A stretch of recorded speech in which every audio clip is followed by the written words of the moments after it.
Suburban moms, unite against oppressive government.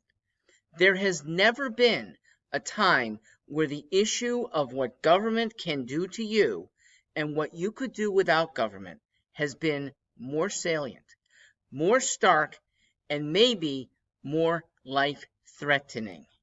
I'm referring to the schools issue because here you have almost everyone, except government officials, wanting to keep students out of buildings. Parents want them to stay home and get well educated still. Teachers want to stay home and teach from home and keep the education going. The only people in the way are, for some goofy reason, administration officials. I can maybe lend insight into what that reason is. Government professionals are used to governing. They want something to do with regulations, rules, codifications, exceptions at times. If they would just let that go, the organic springing up of parents and teachers and maybe some intermediary facilitators, internet companies, would have solutions. And we have some, but the schools aren't embracing them yet. No, for the last 3 months, they have made manipulations, and they've changed, some by choice, some by governor's fiat, some by a health agency pronouncement. So sometimes they're reacting, and sometimes the schools are proacting, but in no case have I heard of a public school saying, we're shutting down. Meanwhile, parents know there's a bevy of solutions. There have been families homeschooling their kids for decades. Not that they took 20 years, but that good homeschool programs have been around since the 1990s. At first, they were limited to religious homeschooling programs, but they've proliferated.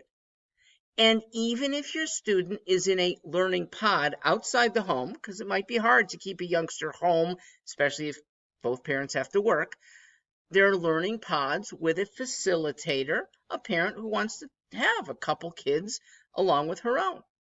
It works. And everyone sees it, except some dolts within school districts. And sometimes they're adhering to orders from the chief of education.